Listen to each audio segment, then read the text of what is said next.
All right, I think the final talk today is by Marion, Dangeo, the discoloration of plants in botanical fluid collections, a challenge for research and conservation. Yeah, so good evening, everyone.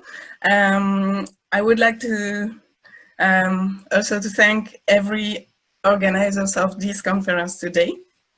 And so I'm going to present you a research project called FluidIS, which deals with the problem of discoloration of plants preserved in alcohol. So next slide, please.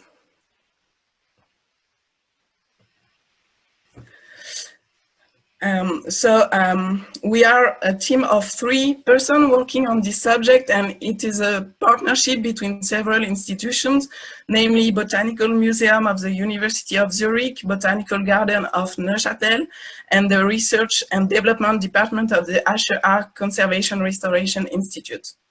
So fluid conservation is an old technique, but still used nowadays during collecting fields campaign in various countries of the world. The starting point for the study was the observation of the discoloration of some specimens belonging to the collection of the Botanical Museum of the University of Zurich. So this collection is an academic collection built in the end of the 19th century and to the end of the 20th century. The fluid collection presents significant degradation, very representative of the alteration encountered on this type of artifacts. Next slide, please.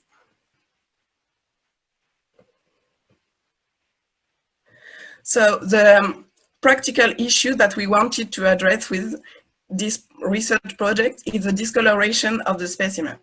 This phenomenon is linked to the presence of specific dyes inside certain plant species and their interaction with the preservative fluids, but the involved mechanisms have not yet been clarified. So we decided to reproduce samples similar to the specimens present in the fluid collection. We have used different plants species to reproduce the diversity of plants found in museum collection.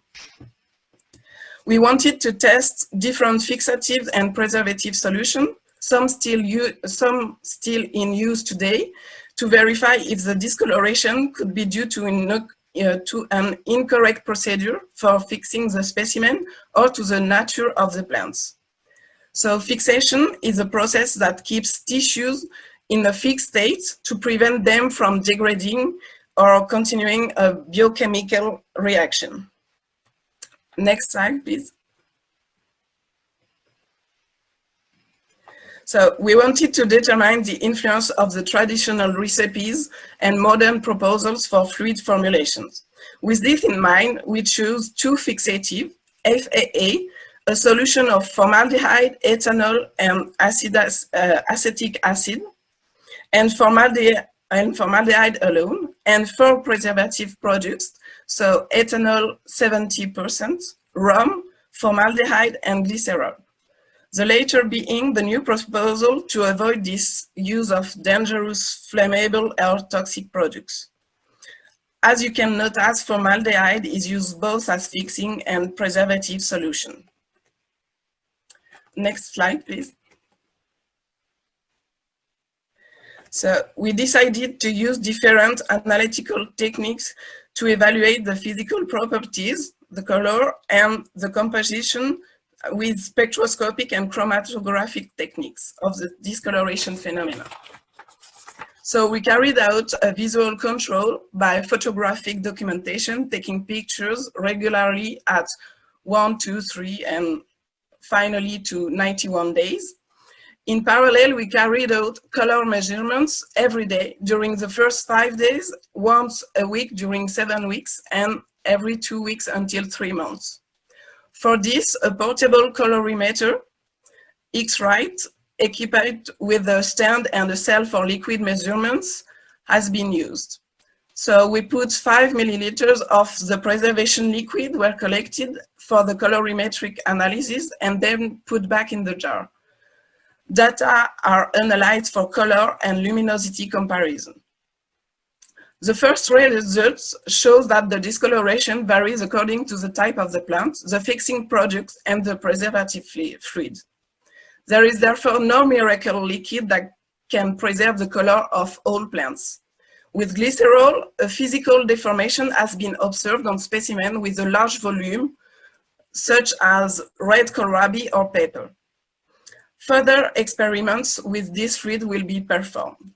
To try to understand which components of the plant are extracted and in what quantity, we have also carried out UV spectroscopic analysis with a nanodrop spectrophotometer. With the spectroscopic measurements, samples were taken after 3 and 9 months. Next slide, please. So the aim of this presentation was to show you the methodology that we set up for our project. The method developed for monitoring wet specimen discolorations seems to be adapted to capture the color changes, but it's necessary to do further measurements and evaluate the phenomenon on a longer period, more than 3 months. And research is still ongoing, and in particular, the exploitation of the spectroscopic data is not finished yet. So thank you for your attention.